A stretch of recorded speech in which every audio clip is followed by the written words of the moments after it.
नमस्कार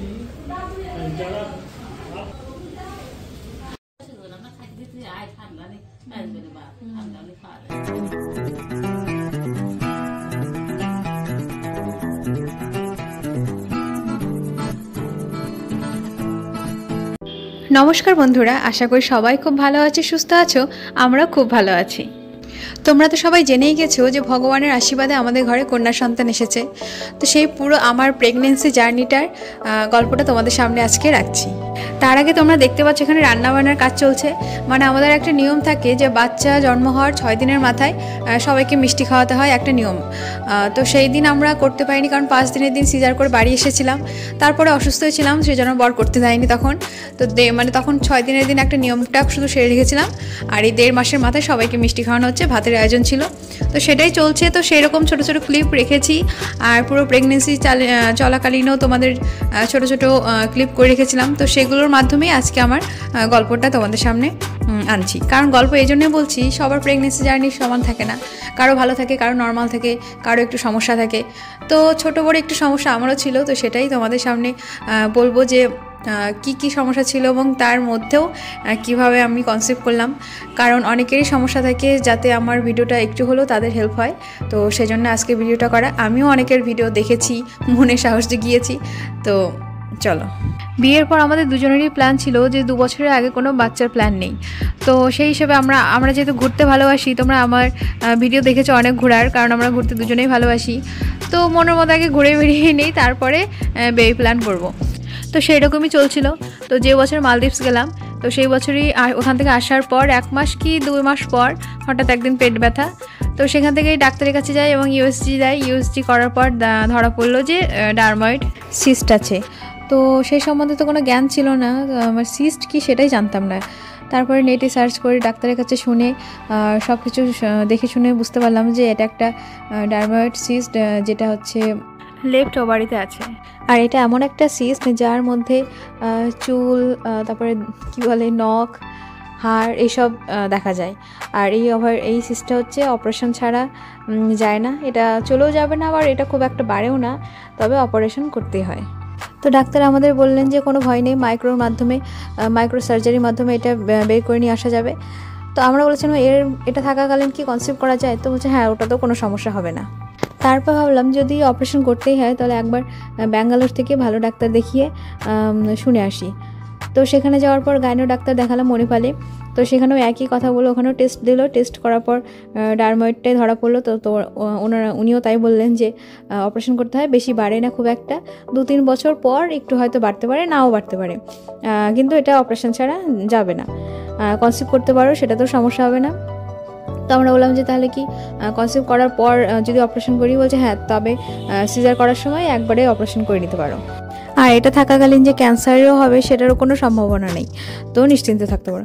তো যাই হোক, নিশ্চিন্ত হলাম। তো সেখান থেকে এসে যেহেতু ঘোড়ার পাগল বলেছিলাম আগেই, তার যখন সিস্টটা ধরা পড়ে তখন কিন্তু আমাদের ডাক্তারের কাছে ফার্স্ট কোশ্চেন ছিল যে আমরা এটা নিয়ে কি ঘুরতে যেতে পারি?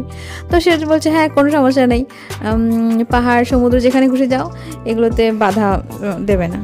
তো আমরা সেই হিসাবেই বিন্দাস ঘুরিয়ে বেরিয়েছি আরও 1 বছর 1.5 বছর। মোটামুটি কাশ্মীর, সিকিম, গ্যাংটক সব ঘুরেছি। তো সমস্যা খুব একটা হতো না, তবে 2 মাস বা 3 মাস বা 1 মাস অন্তর অন্তর একটা পেট ব্যথা হতো। সেই পেট ব্যথাটা মারাত্মক ব্যথা থাকতো, জল বেশি করে খেয়ে নিলে পরে আবার একদিনের মাথায় ব্যথাটা কমেও যেত। তারপর ভাবলাম যে এখন চিন্তা ভাবনা করা যায়। তো সেই হিসেবে ডাক্তারের কাছে ভাবলাম যে আরেকবার কনসাল্ট করে দেখি যে সিস্টের অবস্থা কেমন আছে। তো তখন ফার্স্ট আমরা রাজমোহন ঘোষ ডাক্তার, যিনি আমাদের এখানকার মালদার ভালো গাইনো ডাক্তার, ওনার সাথে কনসাল্ট করি। তো উনিও টেস্ট দেন। টেস্ট করার পর দেখলেন যে সিস্ট আছে, হ্যাঁ 5 mm এর নিচেই ছিল। তো সেখানে সমস্যা নেই। তো তোমরা এখন দেখতে পারো 6 মাস যদি কোনো সমস্যা হয় তারপরে আসবে। তারপর 6 মাস পর যখন হচ্ছিল না, তারপরে মনের মধ্যে একটা ভয় শুরু হলো যে অনেকের তো সমস্যা কিছু থাকে না, তাতেই কনসিভ করতে সমস্যা হয়। তো আমার তো একটা আছে প্রবলেম, তো আদৌ কি? যাই হোক, সেটা চিন্তা ভাবনা করে ডাক্তারের কাছে আবার গেলাম। তো ডাক্তার তখন আমাদের অনেকগুলো টেস্ট দিয়েছিল, ব্লাড টেস্ট, থাইরয়েড টেস্ট। আর ব্লাড টেস্টগুলো বেশ নর্মালি আসে, কিন্তু ধরা পড়ে যে থাইরয়েডটা অনেকটা বেড়ে গেছে, যেমন 11 পয়েন্ট সামথিং ছিল। তারপর ডাক্তার আমাদের ওষুধ দেন, সেটা হচ্ছে 75 mcg পাওয়ারের একদম। আর 3 মাস পর আরও একবার টেস্ট করে দেখা করতে বলেন। এর মধ্যে বেবি প্ল্যানিং বন্ধ রাখতে হবে। তারপর সব কিছু যখন নর্মাল হয়ে যায় তার কয়েক মাসের মধ্যে আমি কনসিভ করি। সেটা তো খুশির খবর, তোমরা দেখতে পাচ্ছ ভিডিওর মাধ্যমে সব কিছু। তারপর শুরু হলো প্রেগনেন্সি জার্নি। তো 6 সপ্তাহের মধ্যে একটা টেস্ট দেয়, সেটা সবারই দেয়। তো তখন আমরা যখন টেস্ট করি তখন দেখা গেল হার্টবিট ঠিক আছে, 137 পার মিনিট ছিল। তার সঙ্গে ধরা পড়লো যে আছে ফ্লুইড কিছু পরিমাণ জমেছে। তো ডাক্তার সেজন্য একটা মেডিসিন দিল, খুব একটা টেনশনের ব্যাপার নাই বললো, কিন্তু মনে মনে তো টেনশন শুরু হয়ে গেল। এটা আমাদের স্বাদের ভিডিও, কিছু কিছু ক্লিপ করা। তো এর ফুল ভিডিওটা তোমরা নিশ্চয়ই দেখেছো, আর যদি না দেখে থাকো এই ভিডিও ডেসক্রিপশন লিঙ্ক দেওয়া থাকবে, দুটো ভিডিওরই দেখে নিতে পারো। একটা আছে সিনেমাটিক ভিডিও আর একটা আছে আমার নিজে করা ব্লগ, দুটোই তোমাদের হয়তো ভালো লাগবে। তো মানে কনসিভ করাতে যতটা না আনন্দ, তার থেকে মনে হয় অনেকটা বেশি ভয় কাজ করে মনের মধ্যে, যে ছোট্ট প্রাণটাকে পৃথিবীতে আনার জন্য আমাকে কি করতে হবে, কতটা কী করতে পারবো, ও ঠিক থাকবে কিনা, মানে সারাক্ষণ মাথার মধ্যে এইগুলো চিন্তাভাবনা। তারপর 1.5-2 মাস পর দিল হচ্ছে ব্লাড টেস্ট, অনেকগুলো ব্লাড টেস্ট দিয়েছিল। তো সেগুলো করলাম, সেগুলো সব নর্মাল ছিল। তারপর দিয়েছিল এনটি স্ক্যান, সেটা হচ্ছে 3 মাসের মাথায়।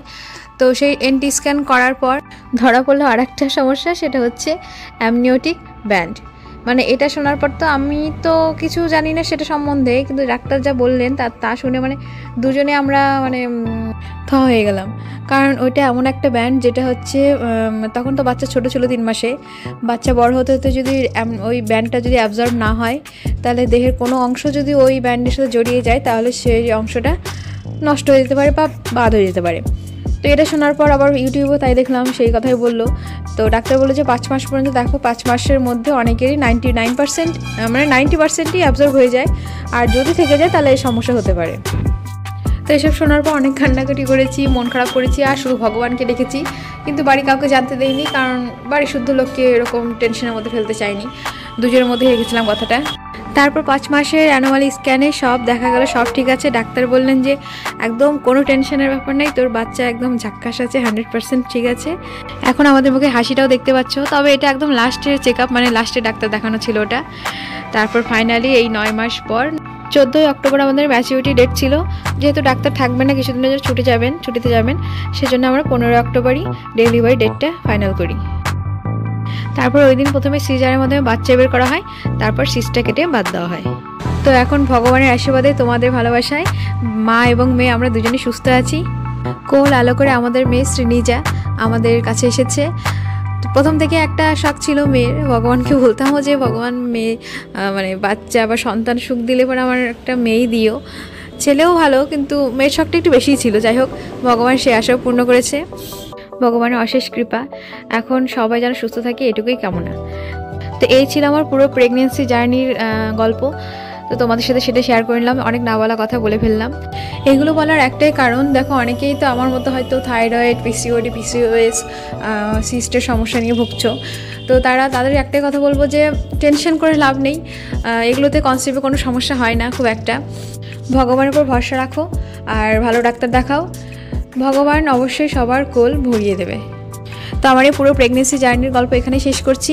তো তোমাদের যদি একটু হেল্প হয়, একটু ভালো লাগে, তো অবশ্যই একটা লাইক করে দিও, কমেন্ট করে জানিও কেমন লাগলো। আর ভিডিওটা ভালো লাগলে চ্যানেলটা সাবস্ক্রাইব করে দিও। এখন সচরাচর ভিডিওটা দেওয়াও খুব কষ্ট হয়ে যাচ্ছে, বাচ্চা নিয়ে পারা যায় না। যাই হোক, দেখা হচ্ছে নতুন কোনো ভিডিওতে। ততদিন পর্যন্ত সবাই ভালো থেকো, সুস্থ থেকো, টাটা।